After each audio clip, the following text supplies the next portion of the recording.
بسم اللہ الرحمن الرحیم۔ لائر انفو چینل دیکھنے والے معزز سامعین و ناظرین، السلام علیکم۔ میں ہوں سمیع اللہ خان۔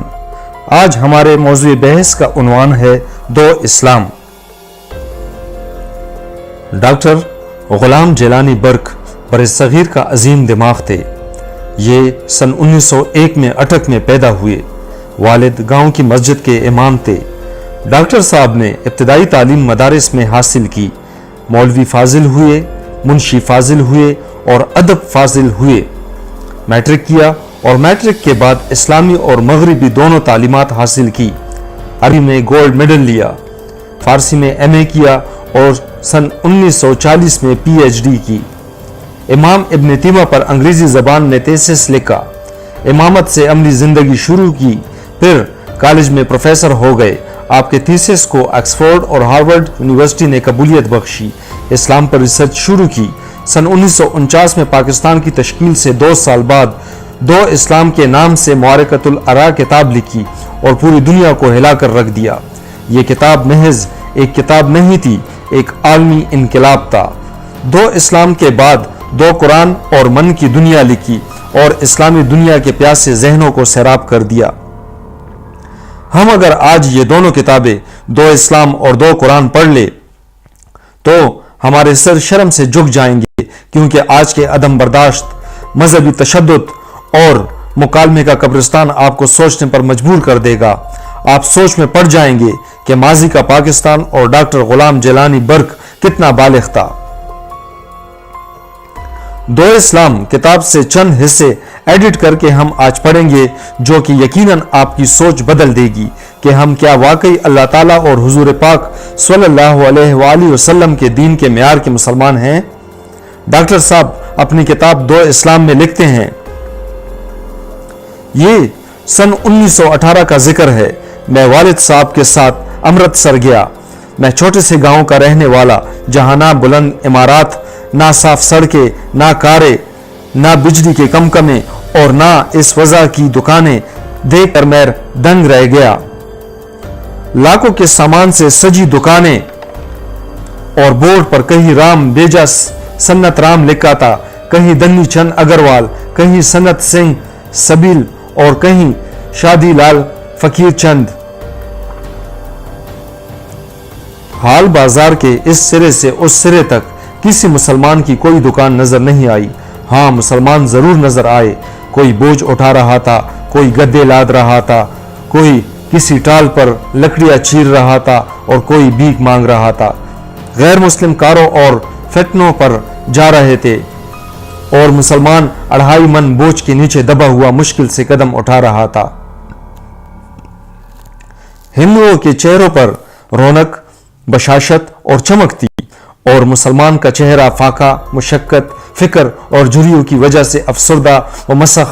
میں نے والد صاحب سے پوچھا، کیا مسلمان ہر جگہ اسی طرح زندگی بسر کر رہے ہیں؟ والد صاحب نے کہا، ہاں۔ میں نے عرض کیا، اللہ نے مسلمانوں کو بھی ہندوؤں کی طرح 2 ہاتھ، 2 پاؤں اور 1 سر عطا کیا ہے، تو پھر کیا وجہ ہے ہندو تو زندگی کے مزے لوٹ رہے ہیں اور مسلمان ہر جگہ حیوان سے بدتر زندگی گزار رہا ہے؟ والد صاحب نے فرمایا، یہ دنیا مردار سے زیادہ نجس ہے اور اس کے متلاشی کتوں سے زیادہ ناپاک ہیں۔ اللہ نے یہ مردار ہندوؤں کے حوالے کر دیا ہے اور جنت ہمیں دے دی ہے۔ کہو کون فائدے میں رہا، ہم یا وہ؟ اگر دنیا واقعی مردار ہے تو پھر آپ تجارت کیوں کرتے ہیں اور مال تجارت خریدنے کے لیے امرتسر تک کیوں آئے؟ ایک طرف دنیاوی ساز و سامان خرید کر منافع کمانا اور دوسری طرف اسے مردار قرار دینا عجیب قسم کی منطق ہے۔ میں نے فرمایا، والد صاحب نے کہا، بیٹا، بزرگوں سے بحث کرنا سعادت مندی نہیں۔ جو کچھ میں نے تمہیں بتایا وہ ایک حدیث کا ترجمہ ہے۔ حدیث کا نام سن کر میں ڈر گیا اور بحث بند کر دی۔ سفر سے واپس آ کر میں نے گاؤں کے ملا سے اپنے شبہات کا اظہار کیا۔ اس نے بھی وہی جواب دیا۔ میرے دل میں اس معاملے کو حل کرنے کی تڑپ پیدا ہوئی، لیکن میرے قلب و نظر پر تقلید کے پہرے بیٹھے تھے۔ علم کم تھا اور فہم محدود، اس لیے معاملہ الجھتا چلا گیا۔ میں مسلسل 14 برس تک حصول علم کے لیے مختلف علماء و صوفیاء کے ہاں رہا، درس نظامی کی تکمیل کی، سینکڑوں واعظین کے وعظ سنے، 20 دینی کتابیں پڑھی، اور بالآخر مجھے یقین ہو گیا کہ اسلام رائج کا محاصل یہ ہے: توحید کا اقرار اور صلوات، زکوٰۃ، صوم اور حج کی بجا آوری، اذان کے بعد ادب سے کلمہ شریف پڑھنا، جمعرات، چہلم، 11ویں وغیرہ کو باقاعدگی سے ادا کرنا، قرآن کی عبارت پڑھنا، اللہ کے ذکر کو سب سے بڑا عمل سمجھنا، قرآن اور درود کے ختم کرانا، حق ہو کے ورد کرنا، مرشد کی بیعت کرنا، مرادیں مانگنا، مزاروں پر سجدے کرنا، سڑکوں اور بازاروں میں سب کے سامنے ڈھیلا کرنا، تعویذوں کو مشکل کشا سمجھنا، کسی بیماری یا مصیبت سے نجات کے لیے مولوی جی کی دعوت کرنا، گناہ بخشوانے کے لیے قوالی سننا، غیر مسلم کو ناپاک و نجس سمجھنا، طبیعیات، ریاضیات، اقتصادیات، تعمیرات وغیرہ کو کفر خیال کرنا، غور و فکر اور اجتہاد و استنباط کو گناہ قرار دینا، صرف کلمہ پڑھ کر بہشت میں پہنچ جانا، اور ہر مشکل کا علاج عمل اور محنت کی بجائے دعاؤں سے کرنا۔ میں علماء کرام کے فیض سے جب تعلیمات اسلامی پر پوری طرح حاوی ہو گیا تو یہ حقیقت واضح ہوئی: خدا ہمارا، رسول ہمارا، فرشتے ہمارے، جنت ہماری، حور ہماری، زمین ہماری، آسمان ہمارا، الغرض سب کچھ کے مالک ہم ہیں، اور باقی قومیں اس دنیا میں جک مارنے آئی ہیں۔ ان کی دولت، عیش اور تنعم محض چند روزہ ہے، وہ بہت جلد جہنم کے پست ترین طبقے میں اوندے منہ پھینک دیے جائیں گے، اور ہم کم خواب و زربفت کے سوٹ پہن کر سرمدی بہاروں میں حوروں کے ساتھ مزے لوٹیں گے۔ زمانہ گزرتا گیا، انگریزی پڑھنے کے بعد علوم جدیدہ کا مطالعہ کیا، قلب و نظر میں وسعت پیدا ہوئی، اقوام و ملل کی تاریخ پڑھی تو معلوم ہوا مسلمانوں کی 128 سلطنتیں مٹ چکی ہیں۔ حیرت ہوئی کہ جب اللہ ہمارا اور صرف ہمارا تھا تو اس نے خلافت عباسیہ کا وارث ہلاکو جیسے کافر کو کیوں بنایا؟ ہسپانیہ کے اسلامی تخت پر فرعونیہ کو کیوں بٹھایا؟ مغلیہ کا تاج الزبتھ کے سر پر کیوں رکھ دیا؟ Bulgaria, Hungary, Romania, Serbia, Poland, Crimea, Ukraine, یونان اور بلغراد سے ہمارے آثار کیوں مٹا دیے؟ ہمیں فرانس سے بیک بینی 2 گوش کیوں نکالا؟ اور تیونس، مراکو، الجزائر اور لیبیا سے ہمیں کیوں رخصت کیا؟ میں رفع حیرت کے لیے کئی علماء کے پاس گیا لیکن کامیابی نہ ہوئی۔ میں نے اس مسئلے پر 5-7 برس تک غور و فکر کیا لیکن کسی نتیجے پر نہ پہنچ سکا۔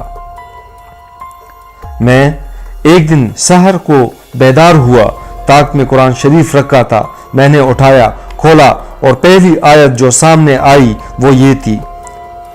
ترجمہ آیات: کیا یہ لوگ نہیں دیکھتے ہم ان سے پہلے کتنی اقوام کو تباہ کر چکے ہیں؟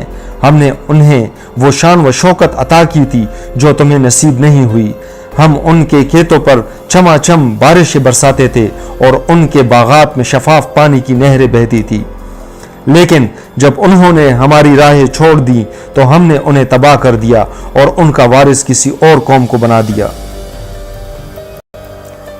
میری آنکھیں کھل گئی، اندھی تقلید کی وہ تاریک گھٹائیں جو دماغی ماحول پر محیط تھی یک بیک چھٹنے لگی اور اللہ کی سنت جاریہ کے تمام گوشے بے حجاب ہونے لگے۔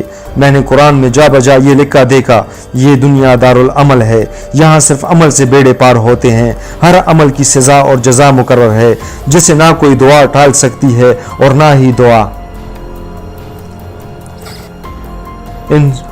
دوسری جگہ اللہ تعالیٰ فرماتے ہیں: انسان کے لیے وہی کچھ ہے جس کی وہ کوشش کرتا ہے۔ القرآن۔ میں سارا قرآن شریف پڑھ گیا اور کہیں بھی محض دعا یا تعویذ کا صلہ نہ دیکھا، کہیں بھی زبانی خوشامد کا اجر زمرد محلات، حورے اور حجوں کی شکل میں نہ پایا۔ یہاں میرے کانوں نے صرف تلوار کی جھنکار سنی اور میری آنکھوں نے غازیوں کے وہ جھرمٹ دیکھے جو شہادت کی لازوال دولت حاصل کرنے کے لیے جنگ کے بھڑکتے شعلوں میں کود رہے تھے، وہ دیوانے دیکھے جو عزم و ہمت کا علم ہاتھ میں لیے معانی حیات کی طرف با انداز طوفان بڑھ رہے تھے اور وہ پروانے دے کے جو کسی کے جمال جاں افروز پر رہ رہ کے قربان ہو رہے تھے۔ قرآن مجید کے مطالعے کے بعد مجھے یقین ہو گیا مسلمان ہر جگہ محض اس لیے ذلیل ہو رہا ہے کہ اس نے قرآن کے عمل، محنت اور ہیبت والے اسلام کو ترک کر رکھا ہے۔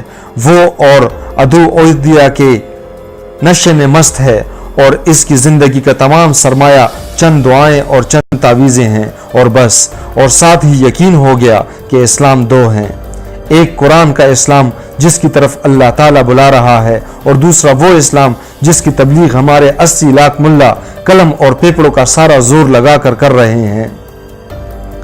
ڈاکٹر غلام جیلانی برق کی کتاب پڑھنے کے بعد میں سمجھتا ہوں کہ اسلام دو ہیں، ایک وہ اسلام جو خلفائے راشدین کا اسلام تھا، جو الخوارزمی، ابن سینا، البیرونی، امام غزالی، ابن الحشیم، ابن خلدون، ابن کثیر، ابن تیمیہ اور ثابت بن کرا کا اسلام تھا، اور دوسرا وہ اسلام جو داعش اور انتہا پسندوں کا اسلام ہے، ایسا اسلام جو اپنے علاوہ دوسرے مسلمانوں کو مسلمان نہیں سمجھتا، جس میں سنی شیعہ کو کافر سمجھتا ہے اور شیعہ سنی کو کافر سمجھتا ہے، جس میں وہابی کی جنت اور ہے اور بریلوی و دیوبندی کی بحشت دوسری ہے، اور میں درمیان میں کنفیوز کھڑا ہوں۔ میں لوگوں سے پوچھ رہا ہوں میں کس اسلام کی طرف جاؤں، میں کسے اپنا مذہب مانوں۔